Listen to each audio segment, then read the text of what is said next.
Salut et bienvenue dans cette nouvelle vidéo.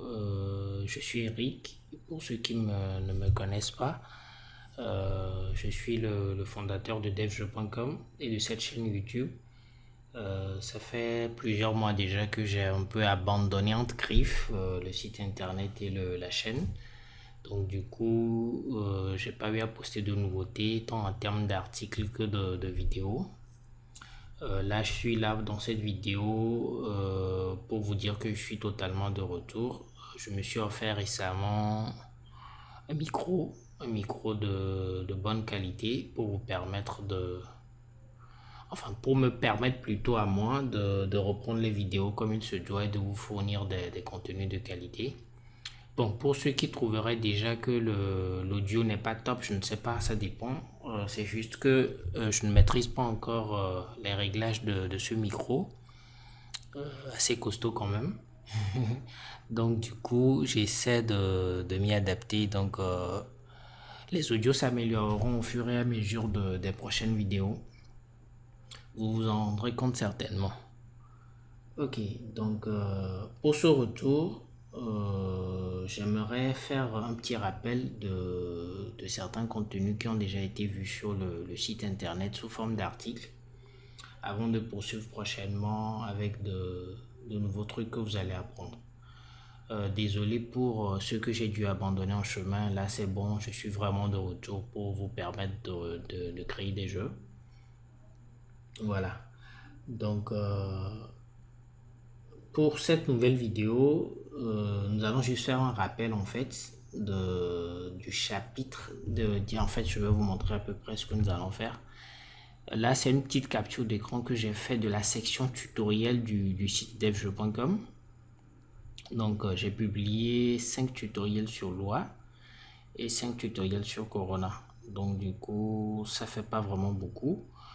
Donc pour la vidéo d'aujourd'hui, nous allons faire un petit rappel sur l'affichage d'images et de texte, d'accord? Pour ceux qui sont nouveaux par ici, pour ceux qui sont en train de voir cette vidéo pour la première fois et qui ne connaissent pas le site DevJeux, je vous invite sincèrement à aller sur le site, à aller dans la section tutoriel et à parcourir d'abord les articles déjà postés.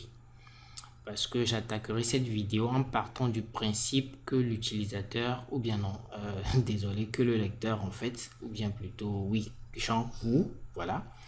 Je partirai du principe que vous avez déjà lu les articles qu'il y a sur le site et que vous êtes prêt à continuer en fait avec ce que je proposerai en vidéo. Donc là, je vais juste faire un petit rappel du contenu du tutoriel 5 affichage d'images et de texte dans cette vidéo. Voilà, donc je vous dis à tout à l'heure, juste après ce jingle.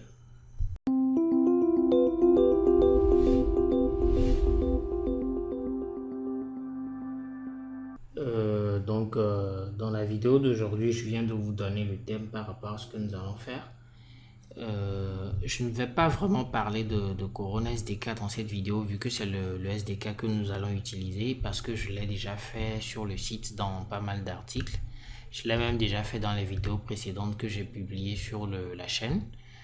Donc, pour ceux qui ne savent vraiment rien du tout sur Corona, je vous invite à aller tout lire sur le site internet. Voilà. Donc, Corona à la base, juste pour rappel, Corona à la base permet de créer des jeux vidéo en 2D à la fois pour mobile et pour PC. Pour les télévisions intelligentes aussi.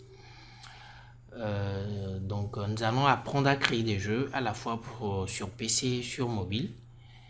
Mais à la base, le simulateur de Corona, qui est l'application que vous êtes en train de voir actuellement à l'écran, permet de développer spécifiquement pour du mobile.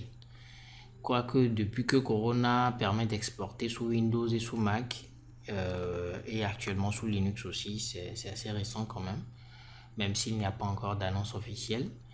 Depuis que Corona le permet, il est possible de modifier quand même le simulateur pour pouvoir l'adapter à l'interface d'un jeu sur PC, d'accord?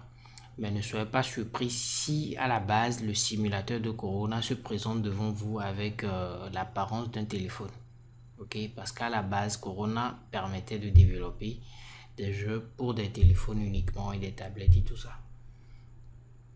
Bien, donc comme je le disais un peu plus tôt, nous allons faire juste un petit rappel du dernier tutoriel SDK que j'ai publié sur le site et la prochaine fois j'attaquerai avec les nouveaux concepts que je n'avais pas encore publiés. Voilà.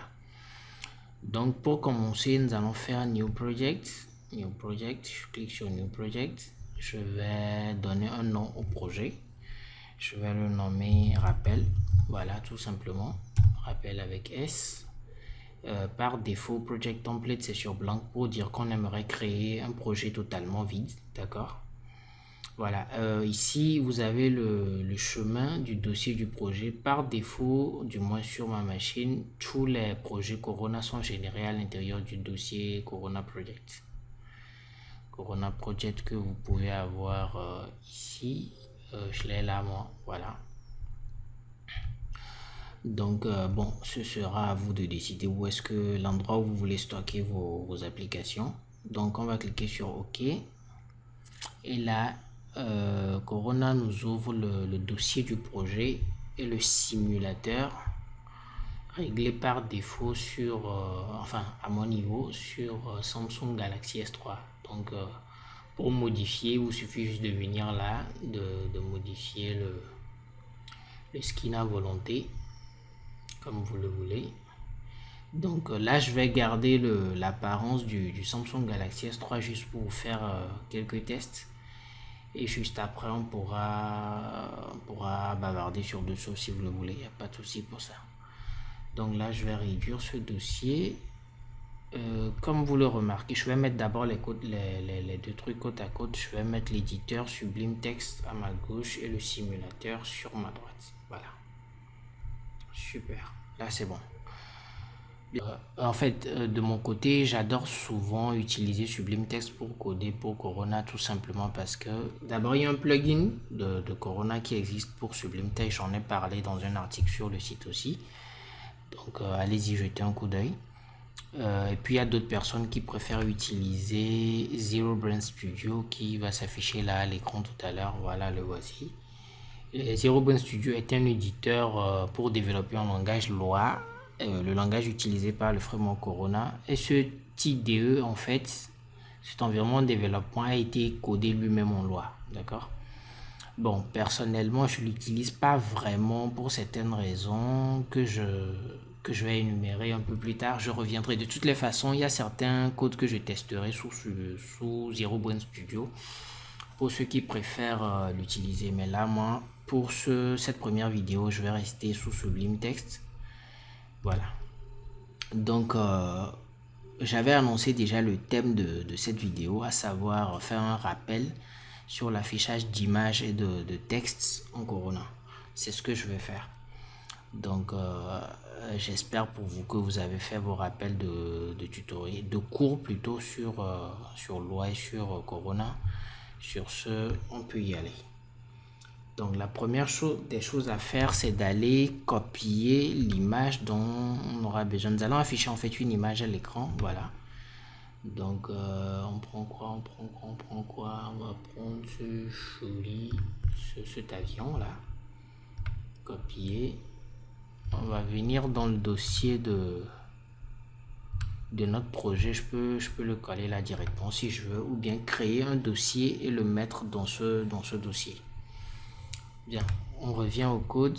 Je vais créer une variable qui va contenir notre image, une variable locale avion. Je vais le nommer avion tout simplement, égale display. Je vais faire appel au module display, display.newImage, à la fonction newImage qui me permettra de charger mon image. Donc en premier paramètre, bon en fait la fonction newImage qui se trouve dans le module display est une fonction surchargée en fait, c'est-à-dire qu'il y a plusieurs variantes de cette fonction. Donc l'une des variantes est de prendre seulement en paramètre le nom et l'extension de l'image à afficher à l'écran.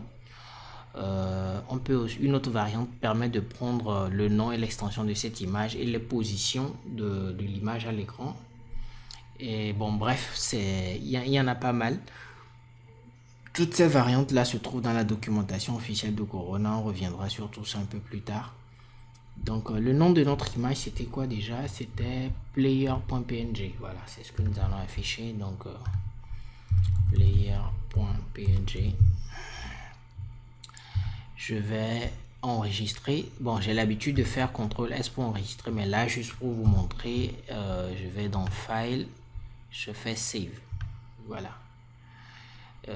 Voilà, la petite avion s'affiche là en position 00 et ça nous avantage pas trop parce une grosse partie de, disons, la moitié de l'avion est cachée.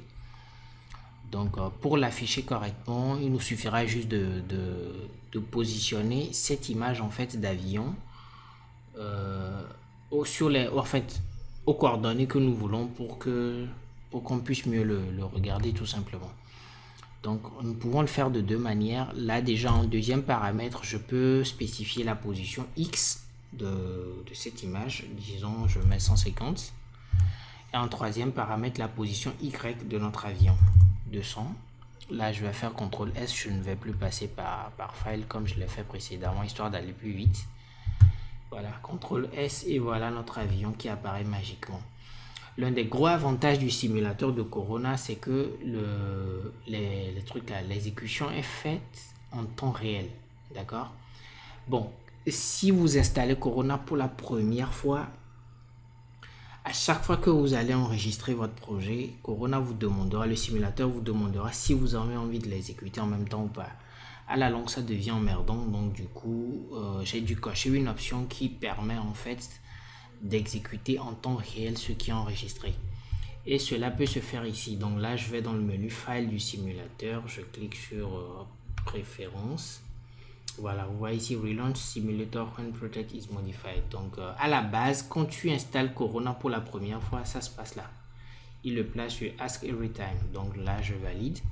Je vais par exemple modifier la position Y de mon avion. Je le mets à 250. J'enregistre. Et là, il me demande si j'ai envie de relancer le simulateur, je fais oui et notre avion modifie sa position Y. Donc pour éviter de devoir faire tout ce gymnastique là, donc je l'ai placé par défaut sur Always. Donc du coup à chaque fois que je fais un enregistrement, le simulateur tient compte de ça et l'exécute en même temps. Bien, la deuxième manière de positionner une image à l'écran, c'est de le faire comme ceci. On peut CTRL-S pour... En fait, il y a un truc qui est très important. En langage loi, le fait de mettre un point-virgule après chaque instruction est facultatif. Cependant, moi, j'ai l'habitude de le mettre parce que mon background vient du C++, du C et du Java. Donc, je suis très habitué à utiliser du point-virgule en fin d'une instruction. Donc, étant donné que loi ne me l'interdit pas et que c'est juste facultatif, je prends l'habitude de le mettre. Sinon, même si on l'enlève, on aura la même exécution. Voilà, donc du coup, nous allons repositionner notre avion autrement. On fait avion.x égale à 150. Avion.y égale à 200. Voilà, j'enregistre et on obtient le même résultat que précédemment. Voilà, donc là, vous venez d'apprendre comment charger et afficher. Charger d'abord, afficher et positionner une image à l'écran avec Corona. C'est très simple. En 3 lignes de code, tout a été fait. Et dans le premier exemple que je vous ai donné, tout s'est fait en fait en 2 lignes de code. Attendez, je vais ajouter une seconde image pour qu'on puisse garder les deux instructions. Je viens là, on va prendre l'image de ce joli rubis qu'on va mettre toujours dans notre dossier. Cette image se nomme gem.png, d'accord.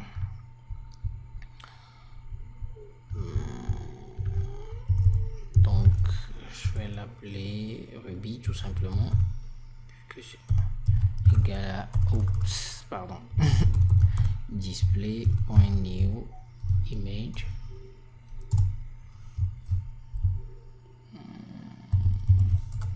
Donc en premier paramètre, le nom de l'image. Deuxième paramètre, la position X. Et en troisième paramètre, la position Y. J'enregistre. Et voilà, on a deux images à l'écran. Je vais essayer de monter un peu celui-ci. Voilà. setup. Donc là, c'est ce qu'il y a à savoir par rapport à l'affichage d'image en Corona. Comme mentionné un peu plus tôt, il y a d'autres variantes de New Image que nous allons apprendre au fur et à mesure que je publierai d'autres vidéos. Mais là, actuellement, nous allons passer maintenant à l'affichage de texte à l'écran avec Corona. Bien, maintenant nous allons afficher du texte avec Corona. Donc, comment est-ce que ça se fait? Comment est-ce qu'on affiche du texte avec Corona? Nous allons toujours faire appel au module display. Ce module permet en fait de gérer tout ce qui permet de s'occuper en fait de tout ce qui a trait à l'affichage d'un élément à l'écran, d'accord? Je reviendrai sur tout ça pour mieux les détailler, même si j'en ai bien parlé, je crois, dans l'article que j'ai publié sur l'affichage d'images et de texte sur le site. Pour ceux qui ne l'ont pas lu, je précise encore, allez-y faire un tour. Donc là, nous allons afficher du texte à l'écran, local, on va toujours créer une variable, d'accord? Local, je vais nommer cette variable, disons, salutation, tout simplement. Notre fameux module display est toujours au rendez-vous. New text cette fois-ci. En fait, j'aimerais vous préciser un truc. Les paramètres qui sont entre crochets sont des paramètres facultatifs. Et les paramètres qui sont sans crochet sont les paramètres obligatoires. D'accord?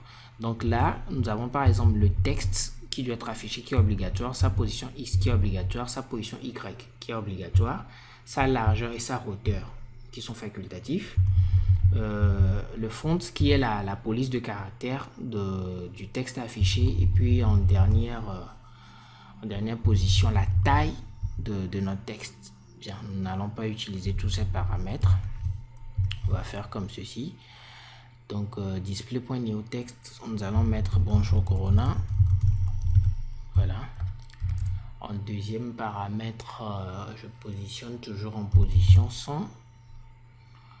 En Y, je vais le mettre à 300.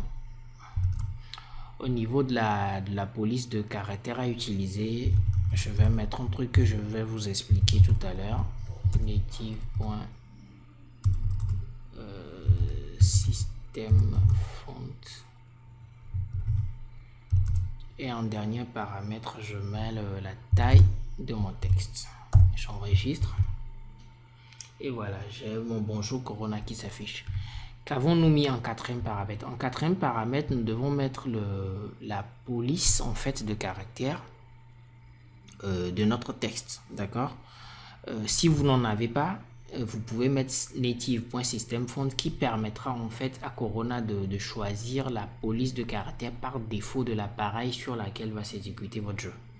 Donc si votre jeu va s'exécuter sur Android, soit sur Android, la police de caractère par défaut se nomme Roboto, d'accord? Donc du coup, Roboto sera la police de caractère qui sera utilisée pour afficher bonjour Corona. Donc sur PC, j'en sais rien, une chose est sûre, il utilisera quand même une police de caractère par défaut. Et si vous avez un fichier de police de caractère, par exemple les fichiers d'extension .ttf, nous allons faire le texte tout à l'heure.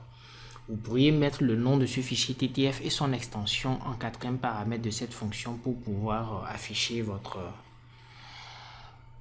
texte avec cette police de caractère. Donc en dernier paramètre, nous avons la taille de notre texte. Là, je peux le modifier en disons en 40 pour essayer de grossir. Oups là, disons 30. Nous allons décaler un peu en position X.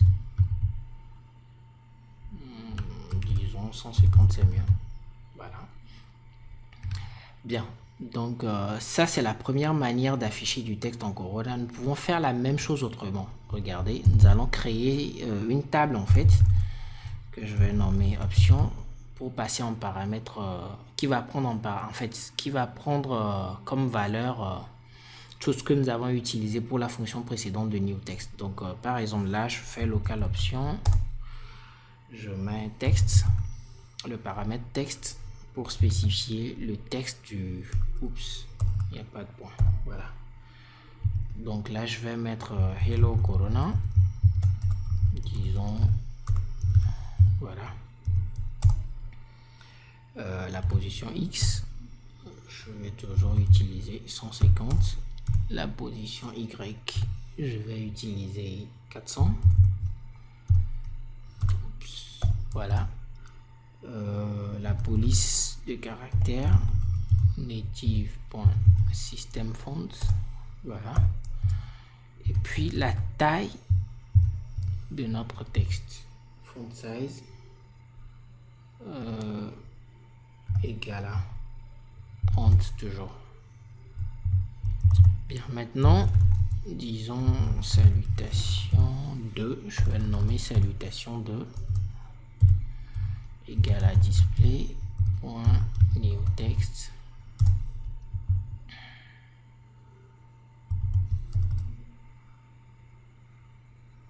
Option.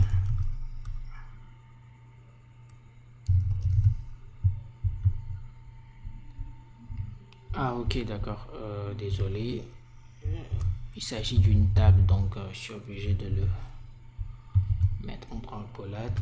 Voilà. Oh, ça passe toujours pas, le problème est où?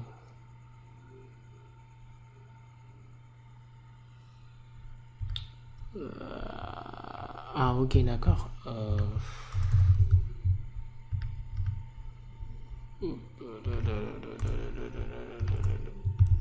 Je l'avais mis au mauvais endroit. Désolé. J'avais manqué de mettre l'égal ici. J'avais mis des accolades ici. Bon, en fait, je n'ai pas l'habitude d'utiliser cette seconde notation du tout. Je préfère largement celle-ci que je trouve plus simple. Donc, cette notation, je l'utilise vraiment très rarement. Bref, pour ne pas dire presque jamais. Donc, du coup, normal que ces petits détails-là m'échappent. Voilà. Donc, ce que nous allons faire maintenant, c'est essayer de changer la police de caractère du texte. Et pour le faire, j'ai prévu un fichier ici. Vous pouvez aller sur Internet télécharger des polices de caractère, d'accord? Sauf qu'il faut faire vraiment attention à la licence de ce que vous téléchargez. Donc, je vais prendre ce fichier nommé quoi? domcrat.ttf, d'accord, super. On va le mettre ici. domcrat.ttf, voilà. Donc nous allons changer le nom de la police de caractère ici. domcrat, on a besoin de toi. Voilà, j'enregistre et voilà, la police de caractère est automatiquement appliquée à notre texte. Bonjour Corona. Voilà. Vous avez déjà vu à quel point c'est facile de concevoir quelque chose en Corona. C'est super rapide.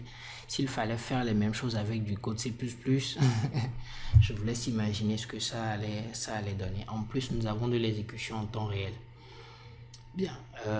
Donc, ceci est un rappel du dernier article, du dernier tutoriel que j'ai publié sur DevJeux, à savoir affichage d'images et de texte. Je le répète encore. Pour ceux qui ne l'ont pas lu, je vous invite à aller le lire et à lire aussi les articles précédents. À partir de la prochaine vidéo, je vais commencer par vous enseigner de nouveaux trucs, de nouveaux concepts qui vous aideront à développer assez rapidement des jeux vidéo. D'ailleurs, Corona est très puissant, ça. C'est-à-dire le slogan même de Corona, c'est développer 10 fois plus vite. Vous allez écrire très peu de code et obtenir un résultat assez rapidement. D'accord? Bien. Donc, je vais m'arrêter déjà là. La première vidéo est déjà assez longue. Donc, du coup, je vais m'arrêter là pour cette vidéo. Je vous reviens la prochaine fois dans une autre vidéo. Bon code à vous. Ciao, ciao. Bye.